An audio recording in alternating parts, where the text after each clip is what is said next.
Well, they called for an appeal, and as you know, they acknowledged what the judge said about no penalty, and there's no penalty. But we're going to appeal anyway, just psychologically, because frankly, it's a disgrace. It's a judge that shouldn't have been on the case. He's a highly conflicted judge, and they called for an appeal. So I read it, and I thought it was a fair decision, actually. So I'll do my little thing tomorrow. They can have fun with their political opponent. As you know, I'm under a gag order from a judge. This is a first. This was an attack of a political opponent.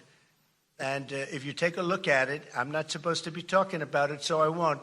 I'm the first president and probably one of the first candidates in history that's under attack with a gag order, where I'm not allowed to speak about something. And they ought to find out what that's all about. And this is a long way from finished. And I respect the court's opinion. I think it was actually a very good opinion for us because you saw what they said. But they invited the appeal, and the appeal is on the bigger issue. So we'll see how it all works out. I think it's going to work out well. Off the top, you mentioned the Carter funeral today. What were you talking to Barack Obama about? It did look very friendly, I must say. I didn't realize it. I didn't realize it, how friendly it looked. I saw it on your wonderful network just a little while ago before I came in, and I said, boy, they look like two people that like each other, and we probably do. We have little different philosophies, right? But we probably do.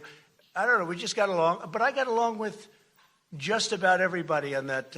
We met backstage, as you know, before we went on, and I thought it was a beautiful service, but we all got along very well, which is good.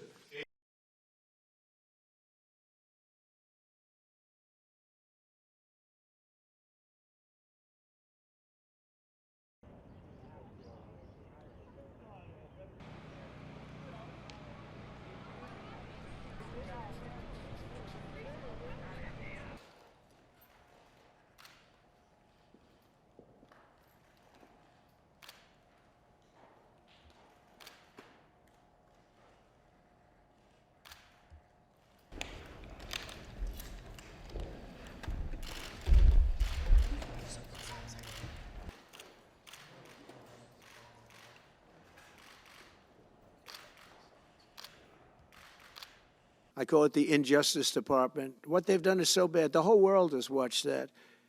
And it took work, but it got me a lot of votes because when explained, I mean, we have a judge in New York who's a very crooked judge.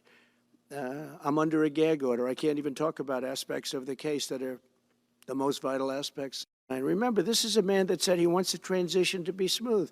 Well, you don't do the kind of things. You don't have a judge working real hard to try and embarrass you. Because I did nothing wrong. By the way, I did nothing, absolutely nothing wrong. If I did something wrong, I wouldn't be standing here right now because I've won all these cases. Nobody's ever won so many cases as I have. How'd it go today? What happens next, sir? Any word?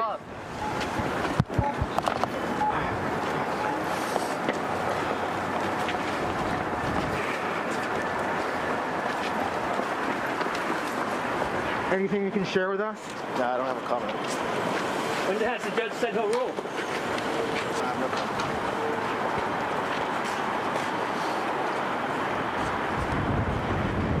Have you spoken to Mr. Trump? Coming back to the ruling, Mr. Blanche?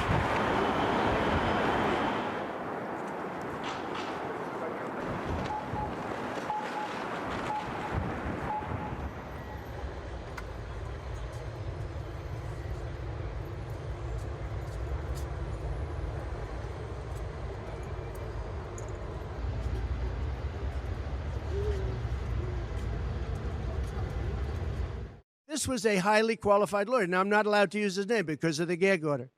But, you know, he's a sleazebag. Everybody knows that. Took me a while to find out. But he was effective. He did work. But he wasn't a fixer. He was a lawyer. You know, they like to use the word fixer. He wasn't a fixer. He was a lawyer. At the time, he was a fully accredited lawyer. Now, he got into trouble not because of me. He got into trouble because he made outside deals, and he had something to do with taxi cabs and medallions, and he borrowed money. And that's why he went. And then he pled to three election violations.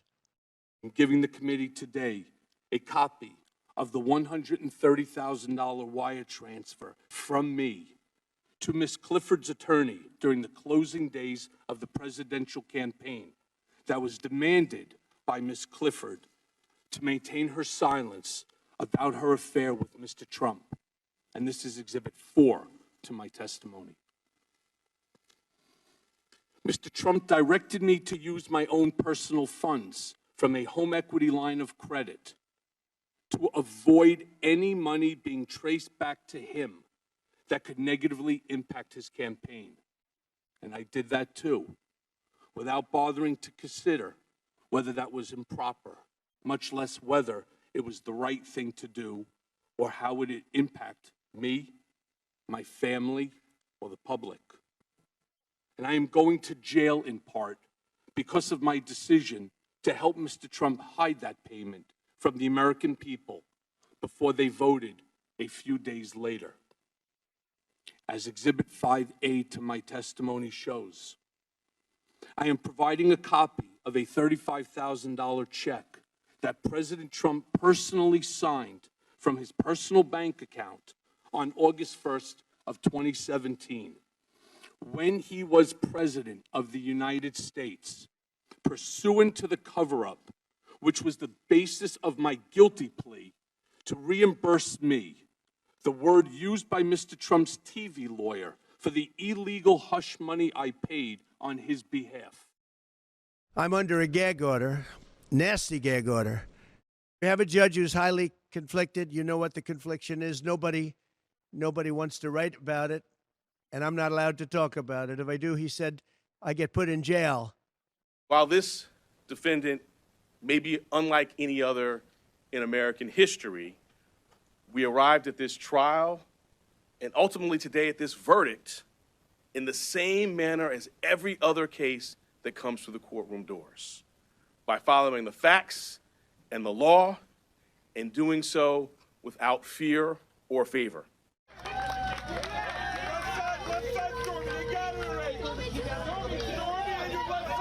So for years, Mr. Cohen has acted like he is above the law. He has considered himself and openly referred to himself as Mr. Trump's fixer.